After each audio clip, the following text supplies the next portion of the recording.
Hello and welcome to Shoot the Hostage with me, Dan, and my partner, Sarah. We're a movie podcast and we cover 8 films per season based on a specific theme. It is worth noting that we do occasionally swear, open brackets, very often swear, close brackets. We also occasionally cover triggering topics, so we would always advise using listener discretion and probably don't listen around your kids. If you like what we do and want to support us, please consider hitting 5 stars on Spotify or maybe subscribing or even reviewing on your platform of choice. We also have a Patreon with a free tier for lineups and updates and 2 paid tiers with extra content and early ad-free episodes. Right, that's enough from me. On with the show.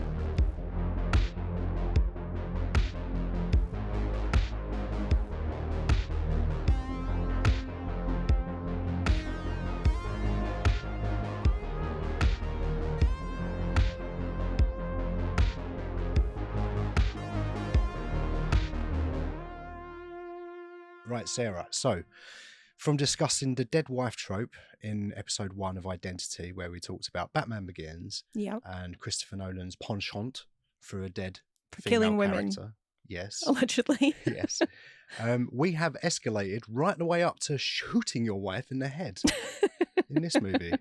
Consider that a double was. Yeah. I don't know if that's the best legal course of action, but I would say that there's a lot of things that happen in this movie. Oh, Total Recall, by the way, that is probably illegal, at very least immoral. Don't do that to fish, is all I'm saying. That's the worst thing that happens in this movie. Sure. We're discovering Total Recall because nobody has ever heard of that movie before. It's a little known cult classic that no one's ever heard of. So I used the term discovering on purpose there. It's a deep cut. Yeah. And no one's ever covered this on a podcast before either. It's the first ever episode, I think. Yeah. When anyone's ever decided. The people have covered the Len Wiseman remake. Oh, God. I always forget it's him. Yeah, and Colin Farrell. Ugh. But never this one. So you're welcome, listeners. I expect people will be flocking from all over the world. Finally, someone's covered Total Recall 1990. No one's ever spoken about Paul Verhoeven before, except from us when we spoke about Starship Troopers. Yeah, it's definitely not the 17th episode on Total Recall they've heard this year. Yeah. Yeah. Episode 114. It's the last episode in my Identity season. I was going to do a little cheer, but actually I'm quite sad. Oh, are you? It's been a good season. It started off a little rough. Yeah. No, it didn't, actually. What you mean because of Batman? Yeah. Mr. Batman. You're on your own there. I know. Even Mark Kermode loves Batman Begins. I know. Your film daddy. Look. You're going against your film daddy. I am. And it's a hill I'm willing to die on. It's fine. I'll be lonely. I'm used to it. It has been a good season. It's been unusually dark for me. But there's been some really I was going to say, that's probably why it's like my favourite of your seasons. Oh, undoubtedly. I will talk about it more in a rap show, but there's been some really high quality movies. Yeah. Which is also quite unusual for me. Usually you're getting your Drivens, your Masters of the Universe. I don't think we can video count game movies. I think we have to disregard flop season. Okay. When you're talking about the quality of the movies. But even so, like in my Nicolas Cage season, you had films like The Wicker Man, which is a great movie, and I won't hear anything else said about it. Mm-hmm. And then I had an entire season of bad movies with video game movies. Yep. Like because there aren't any good ones. Yeah. But so this one's been a bit unusual because we've covered some of my favourite movies of all time in this season, actually. Like at least 3 of them, I would say. But this time we're doing Total Recall with Arnie Schwarzenegger. He's also an actor that's no one's ever spoken about on a podcast before. Who's he? I've never heard of him. He's an action star from the 80s. He started off with by lifting heavy things. Did he? And then he got a very big body, and people took a photograph of it and went, "Wow, you've got a lovely big body. Can we make it more brown, please?" And then people were not in a Fisher Stevens way. No, I know. And like in a we're going to creosote your body, with a for a competition, type way, and you've got that weird thing on your face where the rest of your body is brown, but like just an outline on your face is completely white. What's his nationality? The surname sounds Dutch. He's, I believe he's Austrian. Is he I Austrian? think so, yeah. I think so. But he did a few movies in the 80s and the 90s. He was fairly popular. Was he? Yeah. But All right, look, jokes aside. Is this our second Arnie movie? It's our second one. What was the first one? Predator. Of course it was. Predator, yeah. Predator. Do you want another second? Sure. Paul Verhoeven? Oh, Starship Troopers, of course. One more second? Dean Norris? Dean Norris is a third. Oh, he was in... Wait, he's in Starship Troopers, obviously, because massive jacket. Yep. What else? Gattaca, this season, as cop. Damn. Yeah, of course he's as cop. Yeah. If anything, Total Recall is the outlier on his CV. He's still a protector. True. He just doesn't have a badge. And I don't need a badge to recognise a protector. If I see Dean Norris, he's my daddy. Dean Norris is my daddy. I'm going to hide behind him. I think you should clip that. Okay. I want that as my message tone. This will probably go in the clips bit of the show, so it's our second Rachel Ticotin movie. It is, but I'm struggling to remember the first. Had an aeroplane in it with Nicolas Cage Con on Air. it. Yeah. What about Rob Bottin? Let's not forget him. Yeah, of course. Well, we spoke about him in The Thing show. Definitely. Yeah, it's our second one of his. Fucking mad genius. Did you know that this is the second Sharon Stone movie we're covered? I did. Because I know her best from that Police Academy sequel, obviously. Police Academy 4. 4, yeah. The one with the hot air balloons. That's probably the first time I ever saw Sharon Stone on screen. Oh. Yeah. I've got one more for you. It's our third Marshall Bell movie. Third? Yeah. Go on, fill me in. Stand By Me. Oh, of course, yeah. Starship Troopers. Right. As Guy at Outpost what loses his mind. They're getting your brain. He doesn't open his mind. Doesn't open his mind. No. Okay. It's an important distinction. Someone has their mind opened, but in a very literal way. Right. In that outpost, I think. Going to his brain, sir.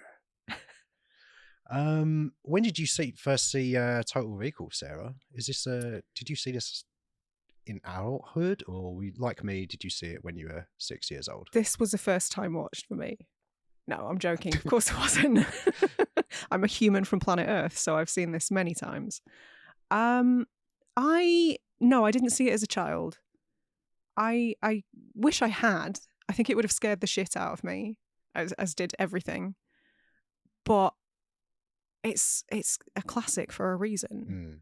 I know a lot of people donk on it because it's kind of cheesy and it's over the top, but I think it's beloved for a good reason. I've not heard anyone dunk on this movie ever. I think like everybody I know likes it, but I think some people consider it to be like a bit silly. It's definitely silly. It's a Paul Verhoeven movie. Yeah, of course, but I do think there's more to it than that also. Yeah, well, spoilers, it's a masterpiece, but we'll get there. Yeah, I was probably, I came to this quite late, so maybe early 20s. Wow. Yeah.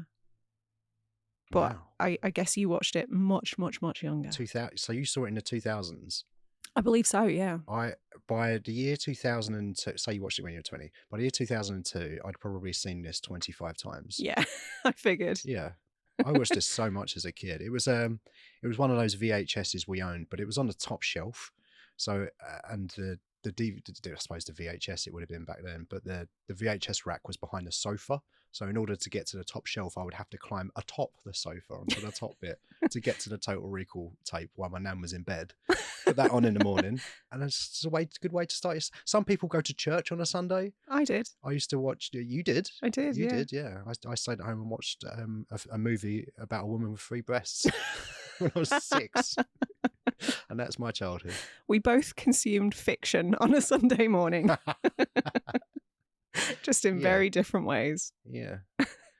But also, I feel like this was on late night ITV like every other week throughout the 90s. I don't know how I avoided it then. I don't know how you. It's kind of a miracle. Yeah.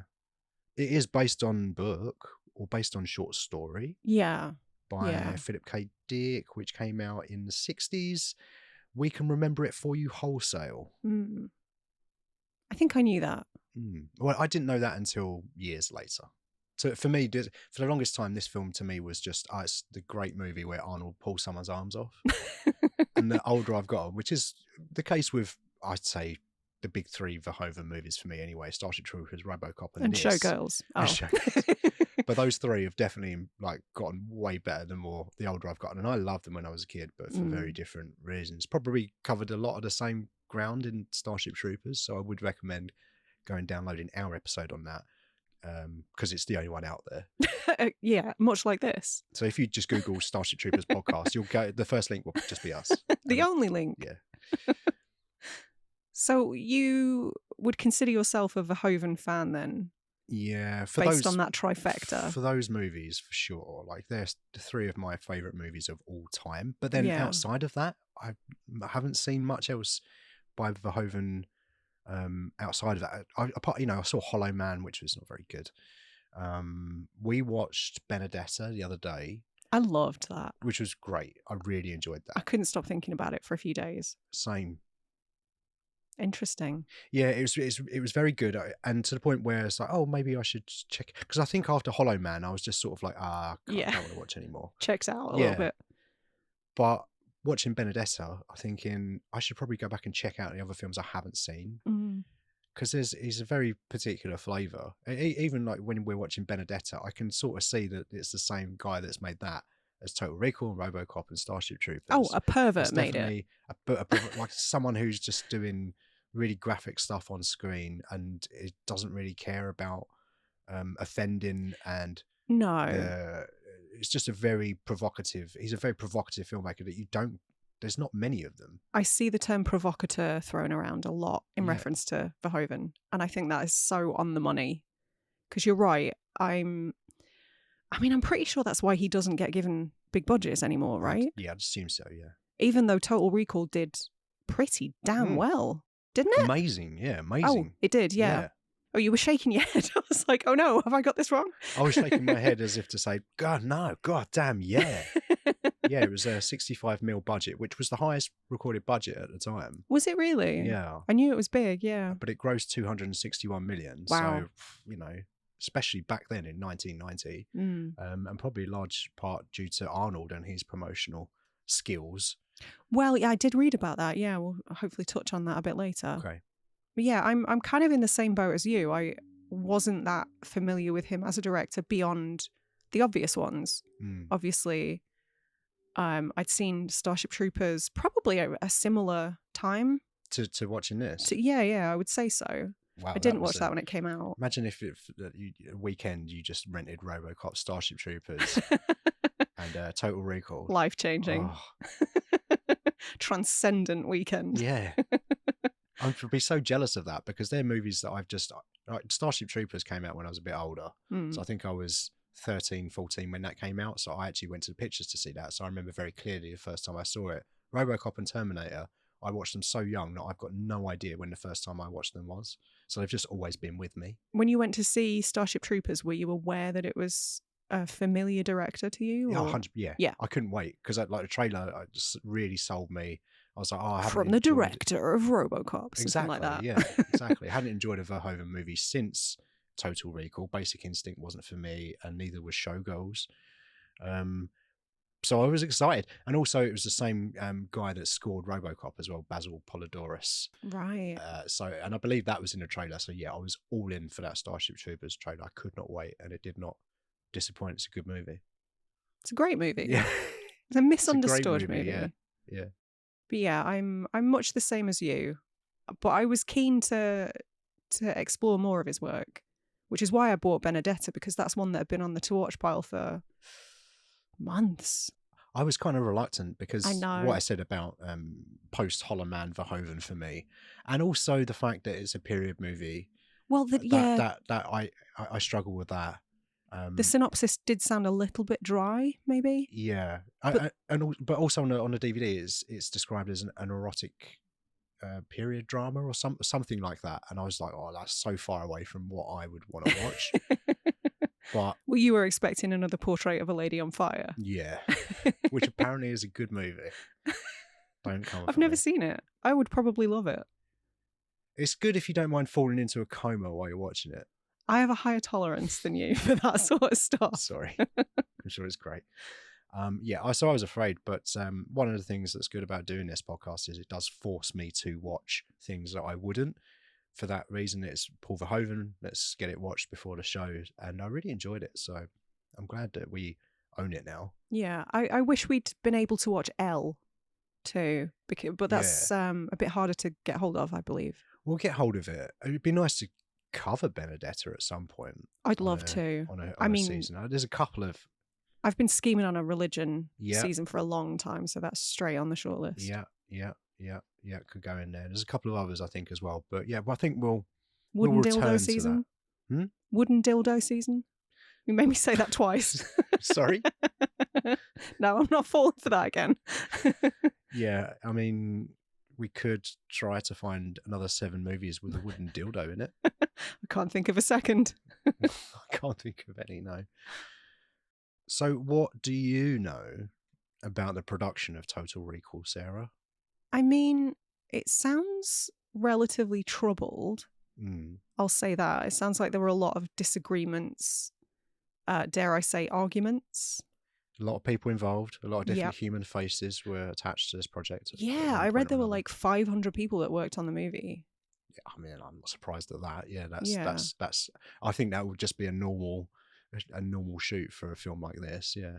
Yeah, I know it filmed in Mexico because the metro station was basically untouched for the production, and they chose that because of the I guess brutalist sort of architecture, which naturally looks a little bit futuristic, so you don't really have to do much set dressing. Verhoeven loves a brutalist. He seems to, doesn't he? Yeah, a brutalist movie in his buildings. The other way around. But it's the second time we've spoken about brutalist architecture this season. Yeah, I think he refers to it as New Brutalism on the DVD commentary. Okay. And they were in Mexico City. I think the main one at the beginning where they're getting the cabs and it sort of looks like a concrete jungle. Like that's the Mexico Military Academy, I think. Okay. So yeah, it was shot down there in Mexico, as you say, but a long production, very, very long production as well. Because I mentioned earlier that the story was released in the 60s, 1966, I believe it was. A 30-year production. So just 8 years after that, Ron Shusett buys the rights from Philip K. Dick for $1,000. Oh wow! Okay. So 1974 is when really it starts, and then he brings on Dan O'Bannon, and they try to thrash out a story. In the 70s? In the 70s. Okay. They can't nail it. They can't decide. They can't adapt an acceptable version in their eyes. They write Alien. Alien comes out as a huge hit. I don't know if you heard of that movie. I'm not sure if there's a podcast covering Alien either, so we should probably get to that at some point. It sounds vaguely familiar, yeah. That comes out, it's huge, and then they get back to work on Total Recall. Shusett renames the project from We Can Remember It For You Wholesale to Total Recall, and then they spend a large part of the 80s trying to get it made. Disney have employed them to get this project made, but they can't agree on a script, and they're going backwards and forwards. Disney eventually let go of the project, and Dino De Laurentiis comes on board. Oh, I did hear about this. Yeah, he was the original producer, wasn't he? He after Disney, so he's the second producer that comes in. Yeah, but when the project started to resemble what we know now as Total Recall, he was like the OG guy. But then didn't his production company go bust? Yeah, so De Laurentiis, so he wants Patrick Swayze, Richard Dreyfuss, and Jeff Bridges in the role, not all together. That would be a three-headed mutant situation with all three of those hairs on. No, they just share the role. Yeah, but without explanation. Could work in this story. Who knows? So yeah, they're I don't know how attached they are, but they're mentioned anyway in various sources that I've looked at. De Laurentiis also hires David Cronenberg. Yes, I heard this. He spent a year in development on this, an entire year. 2 episodes, 2 movies in a row that we've covered. Whose original director was Cronenberg. Yeah, he was obviously attached to American Psycho for a while as well. Yeah. How bizarre. Very funny. I did not plan that. It'd be weird if you did. You can see his fingerprints all over this, and a couple of elements remain from his, there was just like 40 odd versions of this script over the course of its lifetime, and I think he did 12 Wow. of them, and a couple of his elements remain. The Kuato and the mutants and rebellion, they're all David Cronenberg ideas. That feels very Cronenberg. It does, yeah. Especially the Kuato. Yeah. I read that he wanted William Hurt in the lead. Yes. Which would have been interesting. Did hear that as well, actually. Yeah, you're right. So this brings us to 1987. Sets are built and filming begins, but shortly after, Dino De Laurentiis, his company, DEG, I think it was called, they go bankrupt.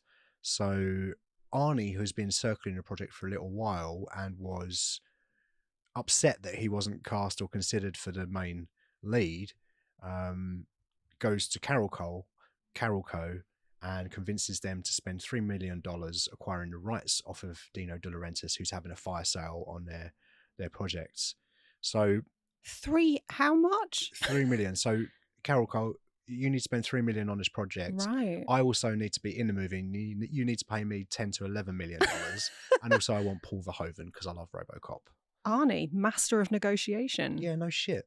He's like the cleverest actor that's ever lived, I think. But also enormous, so everybody's too scared to say no to him. Yeah. Yeah, just intimidates everybody with a massive bicep and a stogie. Yeah. Yeah.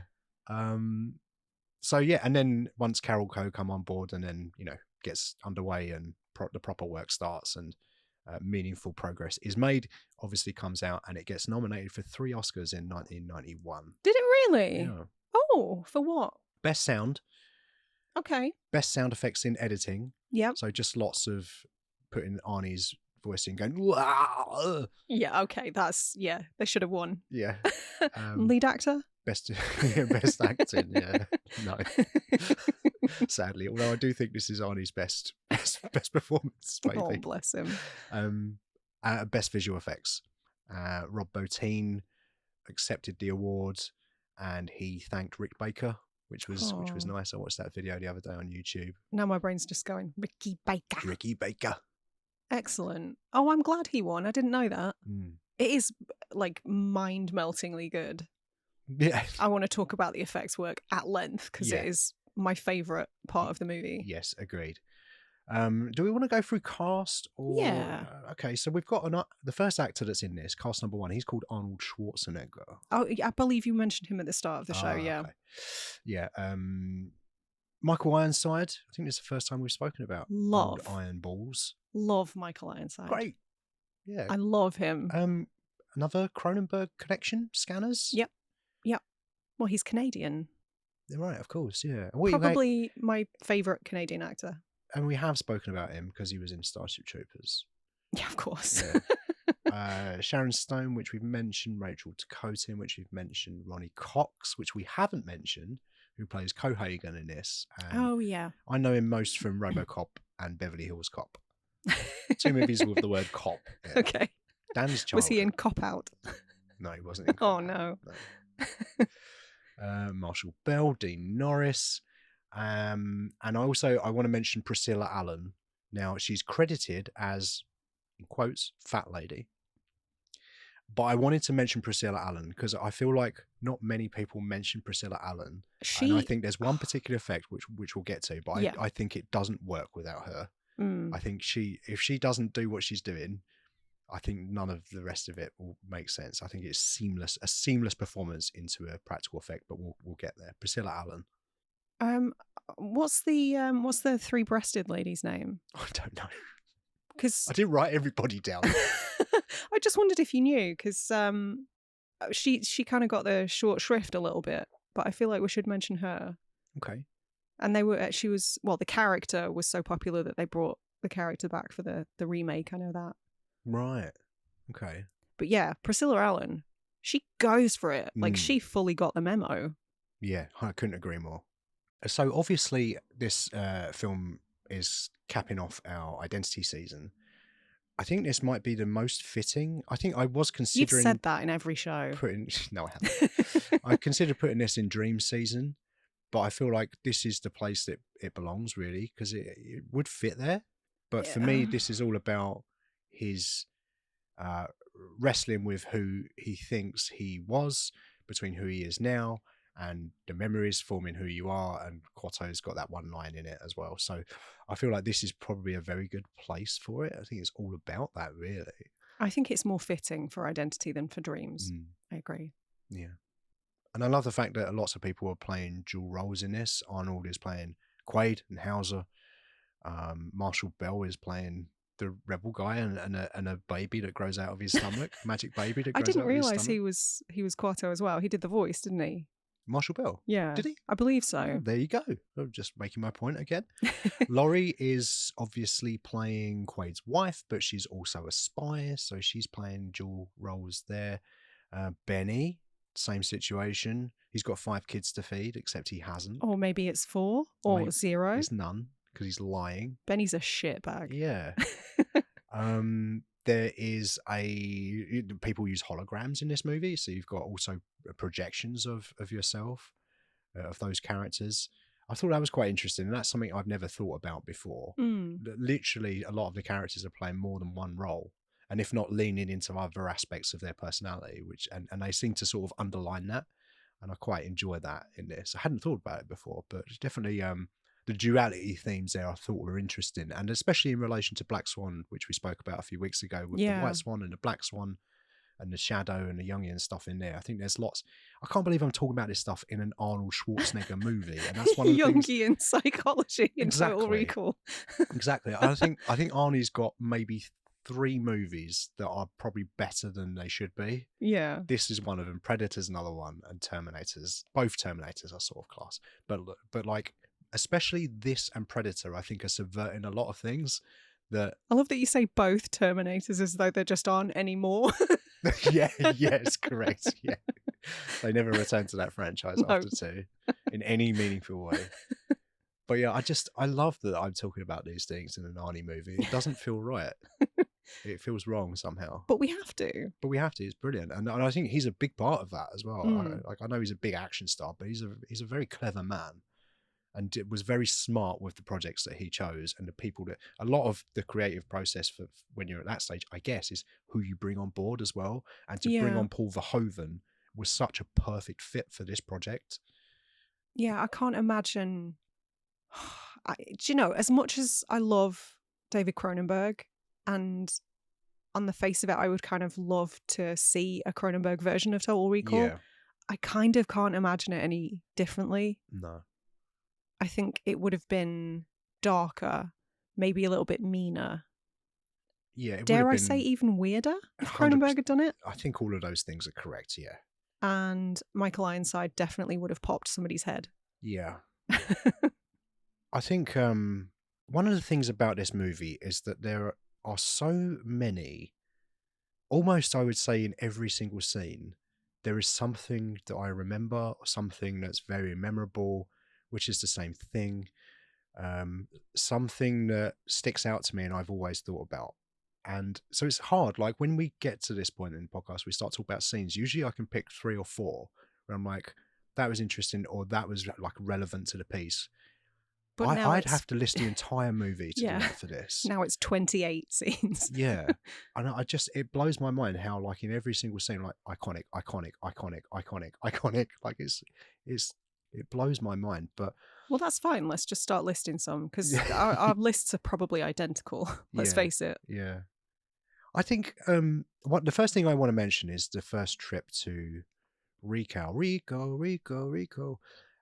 When Arnold is having dreams of Mars, he decides to go to this place to get he's having a consultation, isn't he? He goes there and gets a brief. They're giving him the hard sell. Yeah. And he seems a bit disinterested at first, but the salesman's like, oh, what if you were someone else? And he goes, secret agent, yes, I'll do that.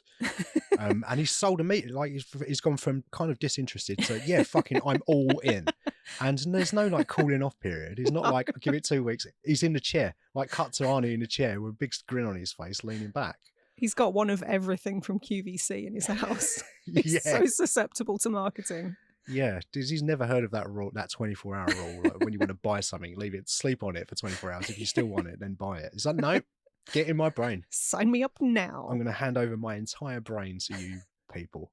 Mind you, I was kind of thinking that though, because as soon as they mentioned, I think it was his friend at work, who was talking about his friend who was lobotomized. Yeah. And I was just like, holy shit, where do I sign up for that? Yes, please. What, you want to be lobotomized? Yeah. The I don't think world you do. sucks. But yeah, no, it just amused me on this watch, seeing him straight in that chair. But you do, at that point, you do get some of the most iconic Arnold struggle noises of all time. That's when that's when that starts, and it doesn't stop until the end of the movie. Every other scene is him go, "Wah!" If he's jumping off a thing and grabbing onto a thing, or if he's wrestling a mole thing, or drilling a person, or punching a person. Wow! Consider that in the voice. Wow! It kills me. Yeah, I'd never noticed before. It's pretty much constant. It's relentless, and it's so fun. Yeah. I've got to be honest about one thing though. I don't think Arnold Schwarzenegger is a good fit as a spy. Mm. He's too conspicuous. You're supposed to blend in, right? That man can't blend in anywhere except at a bodybuilding competition. Yeah. No, he'd be a good soldier, or commando, if you will. But it's not even the only time he's played a spy. No, but when it comes to like hiding in places and like blending into the crowd, which spies are meant to do, no, it's not going to work, is it? Could hide as an armchair or something. Yeah. But going back to scenes, so I think I think one of the first instances of the really memorable effects is perhaps when he's pulling a tracker out of his nose. Oh yeah, like the cut between pulling a tracker out using one of those pickled onion forks to the head again is like the head that they built the Rick Baker one is pretty seamless as well. And I always remember pulling that big old fucking bulbous tracker thing out your nose, and then the like sphere thing opens up and there's this tiny little bullet shaped thing. I remember thinking, why is that like the casing so big? That's just cruel. Yeah, it looked painful. It did. But the effects are so great in that scene. They must have had like several fake Arnie heads, right, for different scenes? Yeah, there's loads. There's a warehouse somewhere that's just full of fake Arnold heads. Next to a kangaroo penis. Yeah, Stan that didn't Winston's. Get used in Tango. Yeah. Maybe they're all in like a bank in one of those safety deposit boxes things. God. But like a really big one. Somebody's going to have a horrifying discovery in 50 years' time. Yeah. And the other one as well is when Arnie first gets to Mars and he's going through border control with the very Aryan-looking border control officers. That's when we get Priscilla Allen, which we were talking about earlier, and she malfunctions when she's asked what fruits or vegetables, if they have any fruits or vegetables, and she responds by saying 2 weeks, which we've all heard. We all think about that daily. I think anyone that's listening to this is clearly a movie fan and has probably seen this film. Every time someone says to you 2 weeks, do you think about this? Maybe not every time, but often, yeah. Because I think about it if someone says 1 week, and I'm like, that's one away from 2 weeks. If somebody said 1 week, I would probably get that awful Bare Naked Ladies song stuck in my head. But 2 weeks definitely belongs to Total Recall, yeah. 2 weeks, yeah. She starts to malfunction, and that's when we get the head separating. Oh. We get Priscilla Allen's performance. She's shaking her head. You get the wide shot, and then she's doing like really fast head twitches, and then it cuts to the head of her, and it's doing very similar movements. So I get there must have been a lot of work there between what movements can we make with the prosthetic head and how can I match that, and it's pretty seamless. Yeah, she does an amazing job. Agreed. And like I say, without her doing that, I don't think this is half as successful. Even though the effect in itself is so impressive, I think you need that. And then the effect itself, you're pulling apart the Priscilla Allen head, and then it reveals an Arnold prosthetic head underneath. And then they throw the head and then the head speaks and says, "Get ready for a surprise," and it explodes. And that entire scene, I'm just like, what the fuck have I just watched? This blows my mind on so many levels. Can you imagine? I can't imagine anyone watching this and being bored. I can understand if you didn't like it, but it's so inventive. It's so creative. And those decisions, like a lot of it, the stuff, the solutions that they came up with were through necessity. Like, we can't fit Arnold in a Priscilla Allen costume, so we're going to have to build a fake Arnold underneath and then cut to the real one after. But it works perfectly. I think that's one of my favourite effects in the whole movie, actually, when the head just sort of separates piece by piece. I think that's such a good design and executed so well.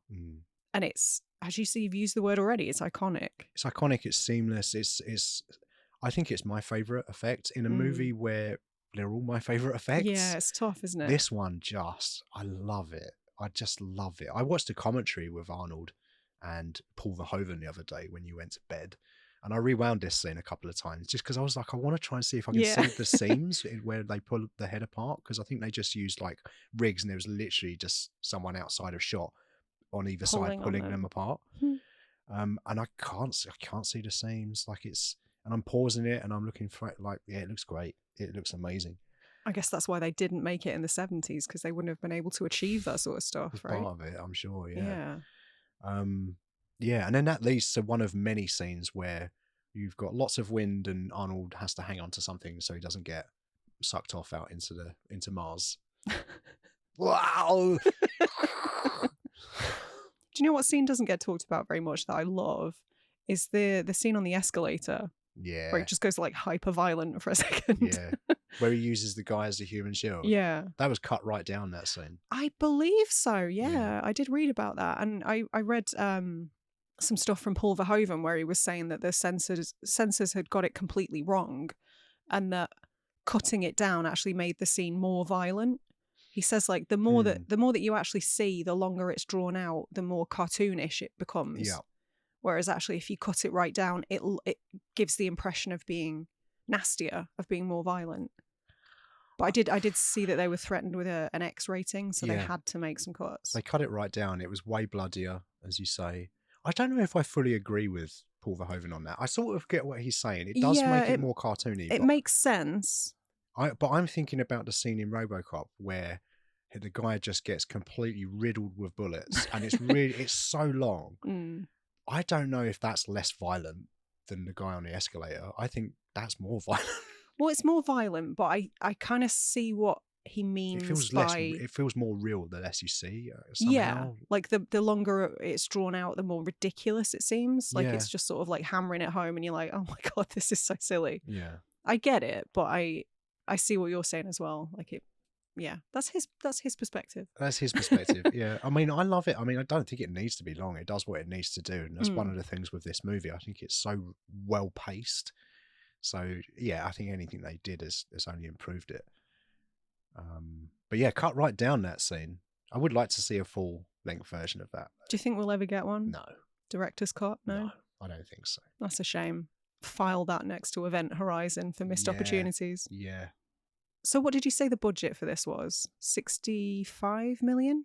Yes, 65 million. So in light of what I've just said, what do you think the squib budget was on this? 30? Serious? 30 million? Yeah, it's got to be half, isn't it? Do you know what? I really miss squibs.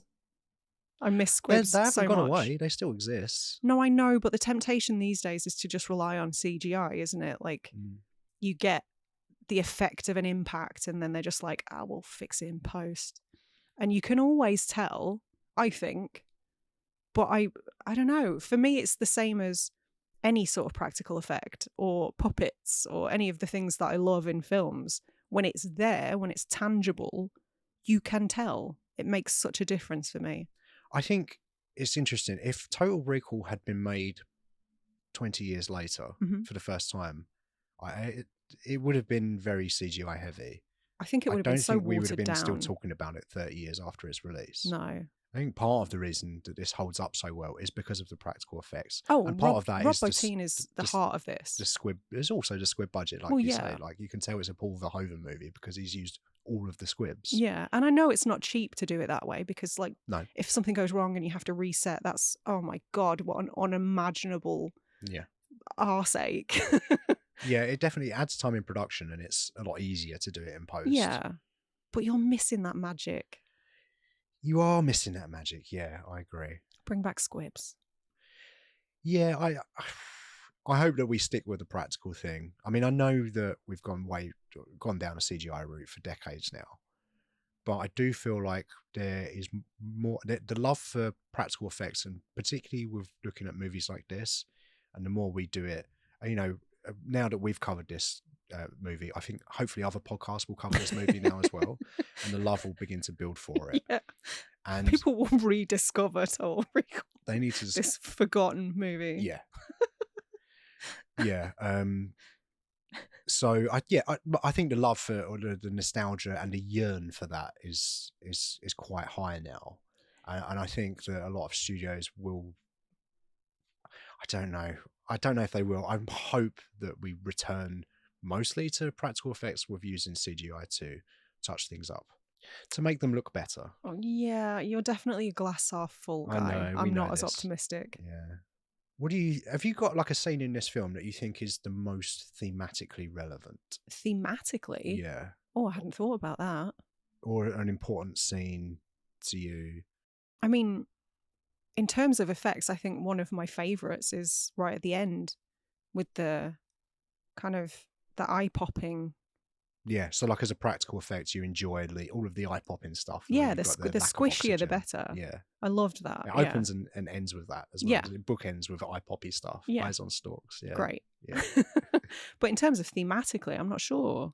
Have you got one? Yeah, well, for me, it's the red pill scene. Who would have thought?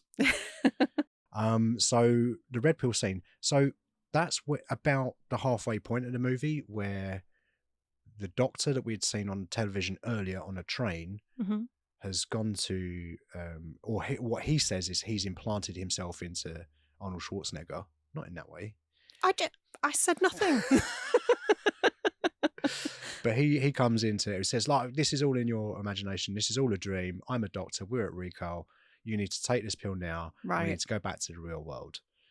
And then his wife comes in, and I think, and there's also a clever shot there when the doctor first comes into the apartment and Arnie's got the gun on him. Get in the hotel room now. On the right, there's a mirror, and it's a reflection of Arnie, and it's facing the doctor. And they're having a conversation. So in that shot, you've got two Arnolds talking to the doctor, which again, never noticed before. I'm like, oh my God. How very Black Swan. Yeah, exactly. Yeah, very Black Swan. So you've got that stuff there. And then where the doctor is planting the seeds of doubt in his mind, that's where the movie takes a turn. And then that's where we are asked to consider whether or not what's happening is real. And at what point, if any of it is real, at what point does it stop being real? And I think that is the scene in the movie where, like, between the very last scene where he says, I just had a terrible thought, what if this is all a dream? Between the very final scene and this scene, I think are the two connective points that make this a fantastic movie. Like a great action movie, but also a brilliant movie when we're talking about themes, identity, and all of that stuff is wrapped up in those two, I think. And also, I think, do you have a theory on what is real and what isn't? Or do you think it's important, or is it not something that you care to think about? Well, I know that the general feeling is that the fade to white indicates that it was all a dream. Yeah. And I know that Paul Verhoeven has sort of gone on record and stated that he wanted it to be as ambiguous as possible, as intentionally ambiguous. So I think I probably am in the camp of people that think it was all a dream. The whole thing? The whole thing. Right. Do I think it's important? I don't know. What about you? I don't necessarily think it's particularly important. I just love the fact that we're talking about it. Yeah. There's arguments for either. Yeah, and that's one of the interesting things about this film, I think, is you can have an argument and someone can counter that argument with a piece of evidence or something that's in the film, and you can't disregard that. Like, it's kind of completely open to interpretation. And there's so many seeds planted throughout the film that you could argue either way, whether it's the whole thing's real or some of it's real or some of it's not real. You are of the opinion that from frame one to where it fades to white, the whole thing is in his mind. Yeah. Fair enough. I think so. I think, for me, I think it's that from that scene, I think the first half of it is real. Well, hang on. Maybe So when he sits in the chair, he's it lobotomized. would have to be when he sits in the chair. And so when he first sits in the chair, it's from there. So Yeah. I think that's the most like standard answer to that, I think. But because this is an action movie and it's an Arnie movie, I tend to accept that, I think. Although you could make an argument like yours that none of it's real or all of it is real. I think for me that's when I just go, yeah, okay, so he's sat in a chair, he's really married to Sharon Stone. If you think everything's real after that, then he has literally shot his wife in the head. or a spy. She's a spy, but he still thinks that she's his wife to a degree.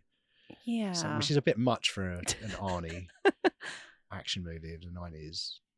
But again, you could argue it and just makes for a darker movie. Yeah. I mean, Paul Verhoeven isn't afraid of darker themes.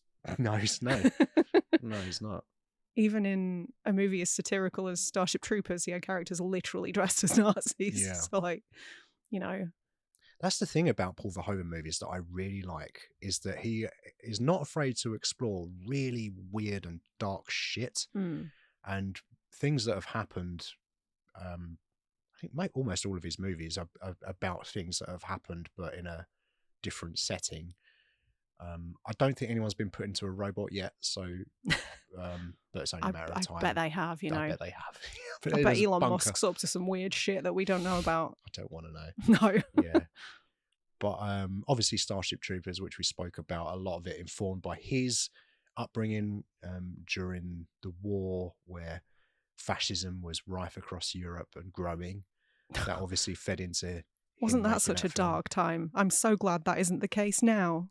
Well, that's why we need him back. Yeah. That's why we need Paul Verhoeven back, making these ridiculously cartoon, fun, enjoyable action movies that are also really smart. But nobody will fund that anymore. We don't get them, do we? No. We do. We get great films still. We still get great action movies, which I really love and enjoy, like The Raid, and even things that are straight to Netflix, like Extraction. I don't think we get that many great action movies. I think we get a lot of action movies, but I think most of them are straight to streaming slop, starring Scott Adkins. Don't get me wrong, I love Scott Adkins, but they're not good for the most part. We get maybe like 2 a year that I would call good, like really good. Yeah. It's not enough. We're not getting this. We don't get movies that straddle several genres, because this is an action, sci-fi, horror, satire, horror elements.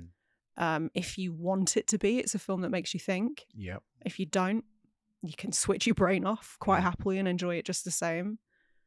I think what scares me is that Paul Verhoeven is so old now. I think he needs to mentor somebody. Yeah, that's an option. Can I put my hat in the ring to be Paul Verhoeven's protege? I just need to learn how to direct things, though. That's the only problem. And become a massive pervert. I do know how to wear double denim. I've never done it before, but I do know how to. Oh, well, there you go. You're most of the way there. Yeah. You're fine. Okay, cool. Yeah. Do you know much about Paul Verhoeven as a person? Not really. Not outside of what we discussed in our Starship Troopers episode with him growing up.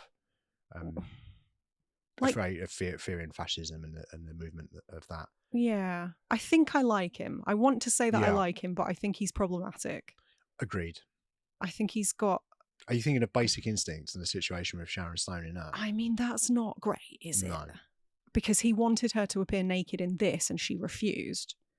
And so he went on record as saying he got her back in Basic Instinct, which is horrific. That should be a crime. It's funny you mentioned that, because that was on the commentary. Oh, right. He mentioned that himself? Yes. Oh, I think the commentary was circa, it was about the early 2000s. So it was before you should feel shame for those sorts of comments. Right, okay. Pre-Me Too era. Gotcha. Yeah. So yeah, he said exactly what you said. She didn't want to be naked in this, so I got her back for Basic Instinct. So I made her even more naked in the next one. Yeah. Oh, that's then they both that's horrifying. They both laughed and were probably having a stogie. Yeah. That's grim, because she said she didn't know that was going to appear on screen, didn't she? She said she didn't realise it was going to be like a full-on vagina shot. Yeah. Horrifying. I agree. Yeah, but that's not great. It's not great. So I'm like, I don't think he's the greatest person. I think he's probably a product of his generation, which Yeah. I don't necessarily think we should excuse in the way that we do often. No, I don't think we need to excuse it. We can go, that was, and maybe he, you know, that was when he did that commentary 20 years ago. Maybe even him since then has gone, oh yes, maybe. You know. Did you watch Benedetta? I did watch Benedetta. Yes, he's still a big old perv. he's still a big old perv. Yeah. Yeah, presumably, I think even. Look, I don't know. Even if he hasn't changed, the industry has. Yeah. So I think even if he was trying to get actresses naked and they didn't want to be, there would be some pushback from those surrounding him, you would assume. And there'd be on set coordinators, intimacy coordinators, all that sort of stuff. Yeah, well, you would hope.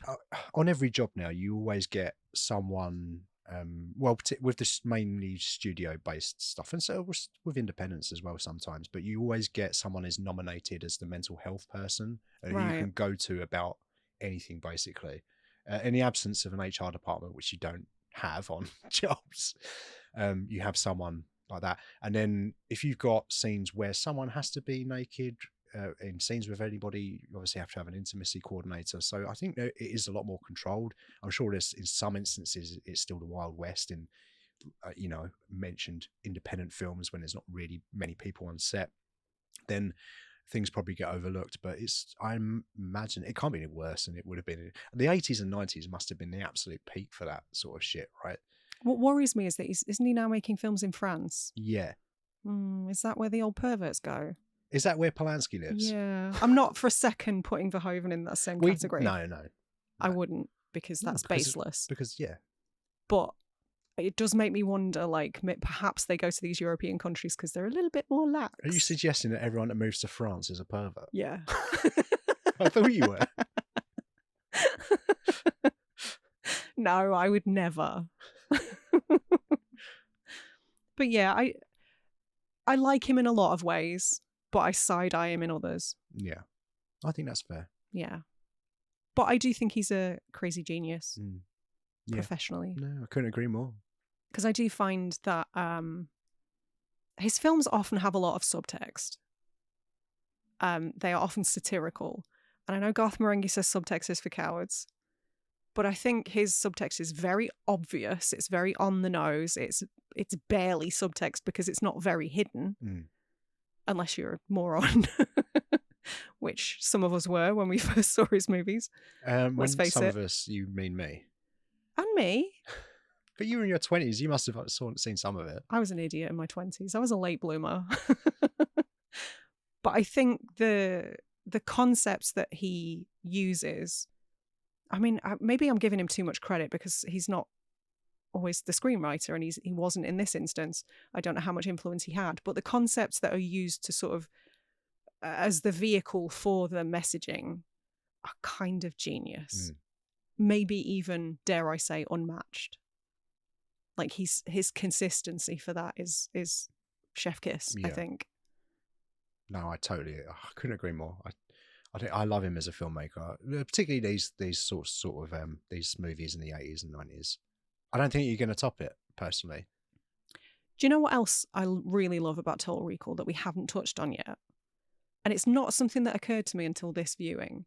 There's actually really fucking sterling representation in this movie. Okay. Like, good roles for women, good roles for minorities. Even people with disabilities are in this movie. Like, it's super inclusive, and I'd never really thought about it. Yes, it's still a movie about white dudes, but I don't know, the surrounding cast I think is pretty damn diverse. Yeah. And I enjoy that a lot.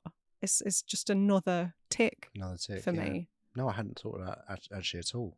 Are there any other scenes that you want to talk about that we haven't touched on yet? Not specifically, no, because Okay. if I could go from start to finish and talk about this entire movie, and I'm trying very hard not to. Okay. Have you got scenes? There's one that I want to mention that we haven't even touched on. Okay. So Johnny Cab.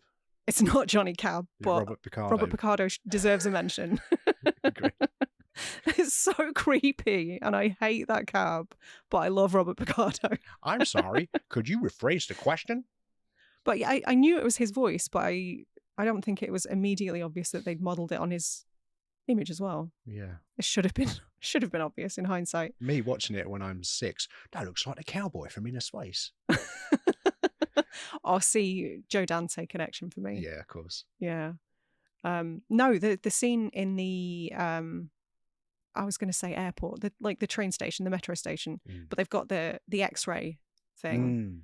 I believe that was like one of the first instances of like it was supposed to be like a full CGI thing. Right. But I read somewhere that they couldn't nail it, so they had to use like some rotoscope and like some Andy Serkis type Gollum technology to bring that to life. But I kind of love that. It's so fun. It's such a fun inclusion. Yeah, and again, iconic. Yeah. Like if you see anything that's remotely similar to that in media, you go, oh, it's the Total Recall machine. Yeah. It's the Total Recall X-ray machine. Yeah. And every time you're at an airport and you go, you have to put your hands up and they do that. Like I'm picturing me on the other side as a skeleton and then jumping with a hat through on. the glass. Yeah. Yeah, I just think Rob Bottin's work on this movie is so stellar that I think effects work like that kind of gets lost in the jumble, so I wanted to bring that up. I'm glad you did, and I think that's kind of what I mean, where like in every single scene there's something. Yeah. Even with the woman at Recal with doing her nails, yeah, like little bits of technology that I would want be that really job. cool and you would want in this world. Yeah. I wouldn't want to be lobotomized. You apparently would. But look, some days it's an appealing notion. Sundays? Some days. Oh. Yeah, you're right. It moves from frame one. And I mean, ultimately the entire film is just one big game of cat and mouse. It's a chase. It's another Arnold Schwarzenegger chase movie. It is. Because all of his movies all of his good ones are chase movies. Yeah. But it's just, again, the pacing is kind of unmatched. Yeah. It's such a breezy watch. I couldn't agree more. Like, I've seen this so many times now, and you could say to me, Dan, do you want to put this on tonight? And I would do it. And yeah. I wouldn't I wouldn't be like, well, we watched it last week, we watched it yesterday. Yeah, of course. I might go and make a cup of tea because I've seen it 35 times. But you might miss Melina's Power Ranger fighting. Yeah. In which case, pause it, Sarah, because I want to come back for Melina's Power Ranger fighting.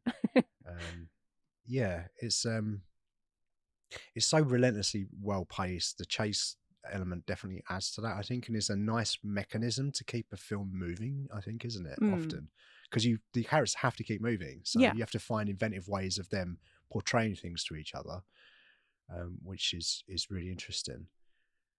I'm glad you chose this for the lineup, because the more I've done a lot of reading about this film over the last couple of days, and the more I read about it, the more I read about how so much thought was put into every little decision, and that was originally going to be this way, but we decided it didn't make sense, so we changed it to this thing. Like, it was so meticulous, it seems. Yeah. And it's just made me appreciate it even more. It's weird, because it's almost like, if you think about how long this film was in development for, I would almost say that this had zero chance of being a good film. But I think in this instance, I think that's helped it, because you've got the initial story, the Philip K. Dick version, and then you've got the various adaptations, 40 or so versions of the script.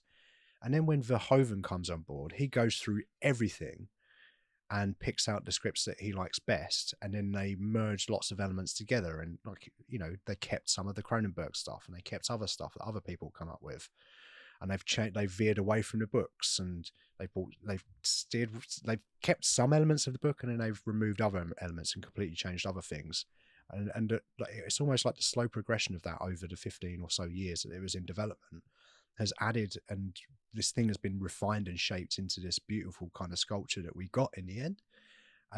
But it doesn't, I almost feel like that shouldn't be the case. I feel like this should have been a disaster. I completely agree with that, especially reading about so much of the friction on set. Because I know Dan O'Bannon, I think, left the production towards the end because he was so dissatisfied with how much they deviated from the book, from the story for the finale. I know Shusett fell out with Cronenberg, and that's... Oh, really? I think Cronenberg cited that as a reason in his book that he left, because he didn't get on with Ron Schwarzenegger. But Right. I think Schwarzenegger had sort of said that there are other factors at play there as well. But, you know. I know that Verhoeven and Bertine nearly came to blows on several occasions. They disagreed so much that it did almost become violent. Okay. Yeah. So, do you know what the common denominator here is? No. Men. Men. Manly men. Yeah. Put women in charge of everything. No, I'm kidding. I don't want the responsibility. We've barely talked about Kuato. Open We have your to mind. we have to talk a little bit about Kuato Yeah. because we're at the end now.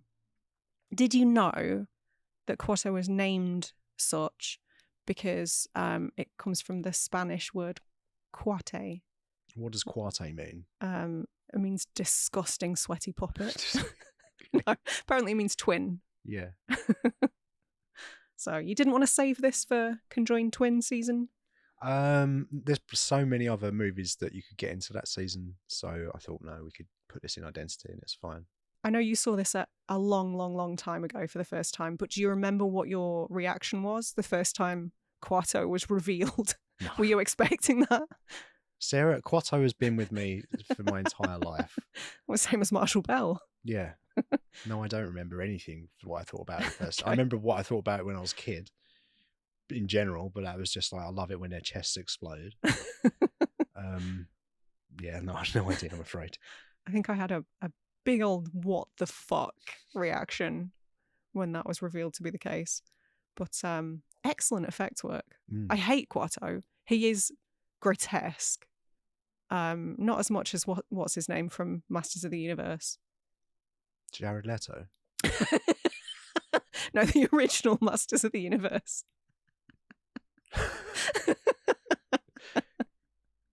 But yeah, horrific, horrifying, disgusting. I don't want to look into your eyes, actually. Can we not? I don't want to hold your hand. Hold my hand. No. No, it looks slimy. I won't actually. You got any anti-back? But so memorable. I like that scene is interesting, and that's another one that's kind of important, I think, to this season as well, because in the Batman Begins episode, in that movie, they're always talking about it's not what I am underneath, but what I do that defines me. And there's a very similar line in this that Kuato says to Quaid. He says, "You are what you do. A man is defined by his action, not his memory." Very similar line there, which was a nice bookend. And it was completely planned. I was going to say, it's almost like you did that on purpose. Yeah, when I heard that line, I was like, yeah, I'm going to write that one fucking down. This sounds like a clever thought. So, on that note, do you want to go and watch Total Recall? Yeah. Let's do that. And I'll put the again, kettle on. And Starship Troopers and RoboCop, please. Okay. Before we head off into the sunset, should we announce what we're doing next season? Can Now we? that it's back to you. Yeah. Which starts on May the 18th. I'm glad you said that because I didn't know. I knew you wouldn't know, which is why I wrote it down. Thank you. I appreciate you. First question, Mhm. What's the theme? The theme is liminal spaces. Oh, Linimals. Linimals. Yeah, liminal spaces. It's something that I've been thinking about a lot lately. You talk about it a lot. Just in general. Do I? Before you even before you brought this theme up, it's something you speak about a lot, yeah. Oh, okay. It's a concept that was only really introduced to me sometime in the last decade, and I am fascinated by it. Okay. So I want to get real weird next season. 8 movies again? 8 movies. There's a slight lack of diversity this time. I tried, but liminal space movies are predominantly horror. So yeah, right. it's a heavy horror leaning season, but hopefully you'll dig it. What's the first episode? So we're starting with Triangle. Oh, are we? We are. Of sadness? No. No sadness. No sadness. There's no sadness Well, in the movie Triangle. No. Some sadness. It's a very happy movie where nothing weird or bad happens. Yes. Okay. Oh, great. We get to open that really swanky Umbrella copy we got a few weeks ago. I am Lovely excited. jubbly. I'm saying lovely jubbly again now. Amaze. Amaze. Yeah.